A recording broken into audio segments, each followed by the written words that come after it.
Hi, my name is Rob Lehner, the Singing Sommelier, and today we're going to talk a little bit about the anatomy of the barrel. I have my great friend David Klein here with me, a certified sommelier, and we're going to share with you the anatomy of a barrel, and we're going to talk a little bit about the tradition of coopering and how it's been married with winemaking through the years.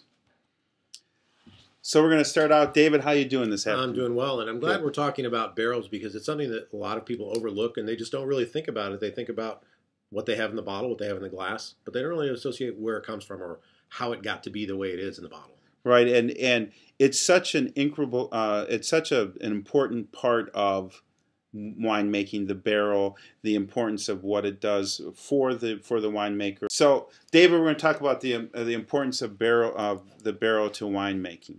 It's part of a tradition.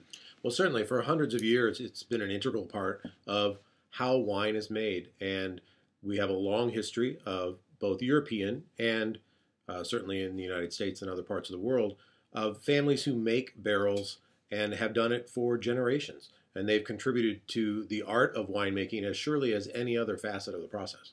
Yeah, it's amazing. You think about the oak on a Cabernet or a Chardonnay, and that comes from these barrels. It's important to the flavor of the wine. It adds personality. Certainly. And the winemaker working with the cooper, can make this magic happen. They together. really do. They contribute on both ends of the spectrum to the middle point for what the wine becomes. And a lot of those flavor and aromatic profiles that we find in wines, like vanilla, doesn't exist in any grape. It's all about the wood, right? Exactly. So it's something for people to understand. It's a great thing. So it is an art. It is an art making barrels. They're cooperage. My French is not that great, so I'm going to ask David to talk about that. These artists who we know as coopers work in cooperages, and in French that would be tonnellerie, and a tonnelleur would be the person who's the cooper making the barrels. And it is extremely honorable as a profession in Europe to be a part of one of these barrel making families because there's a direct connection to history and a direct connection to the symbiotic relationship between winemaking and barrel making. None of these barrels are made with machines. It's all hand done, and it's a lot of work, and it is a huge factor in the final cost of wine. I mean, that's why some wines are inexpensive because they don't use the barrels, and why some wines, besides location, of course, sure. The barrel adds a lot of cost, and we'll get into that a little bit here. We're going to see that in a minute. Sure. So here's a nice wine barrel to look at in the anatomy of a wine barrel. If you're watching this at home, you can pause it a second and take a look at this nice diagram here. Well, this little cutaway kind of really shows people to not take things for granted in this machine age that we live in and the high technology that we have. Here really is an art form that is all about manpower. It's all about muscle. It's all about artistry and creativity in creating something that is consistent every time you make it. And that craftsman artisanship is unfortunately very much a dying thing in many parts of the world. But here the tradition carries on. Yeah, because the wine industry demands it. Very much so. I mean, if the wine industry simply went to stainless steel, which is more economical, definitely a more green, if you will. Yeah, it would definitely put these people out of business. So this is a little kind of lineup of how a barrel is made. First, the wood is harvested from the forest. Sure, and location is key here, just as it would be for what grapes you have and what vineyard site where your grapes are grown.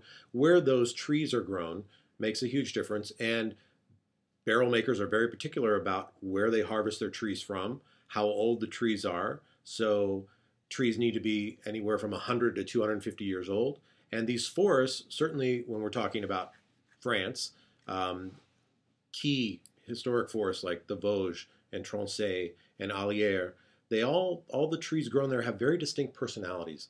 And the oak types have different grains, different porosities.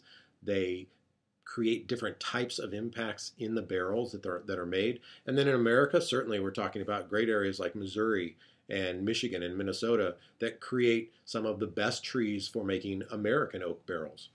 Yeah. Also, other trees are used as well, chestnut and teak, for example. For the larger barrels and stuff. You wouldn't really use a chestnut barrel for flavor as much as you would to build a bigger barrel. So then all the wood's brought in. It's split in large, long segments, and then cured. And curing means really taking those long planks that you've cut off of the trees. And when we're talking about cutting the planks, we're talking about really using only about 4% of an entire tree to create the planks that you're going to use for staves. The rest of the tree, either because it's knot holes or because of inconsistencies in the grain, isn't appropriate for the barrels, and so they don't use it. The curing, we take those long planks, we're going to put them in organized, numbered stacks outside for 24 to 36 months. They're going to be going through every season as they come along for several years. And what that really does is it diminishes some of the harsh tannins and other chemical components that are in the wood, and it prepares them for being used for barrel making.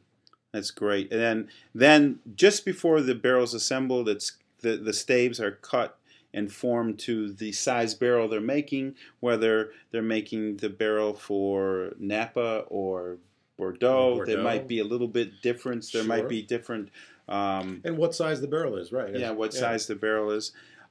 So they get done making the barrel, and then I see here we have some toasting. So they have a glass of wine and toast each other for their fine work? Or? I think they probably would. If you worked 8 hours making one barrel, I think you'd want a little toast at the end of your process.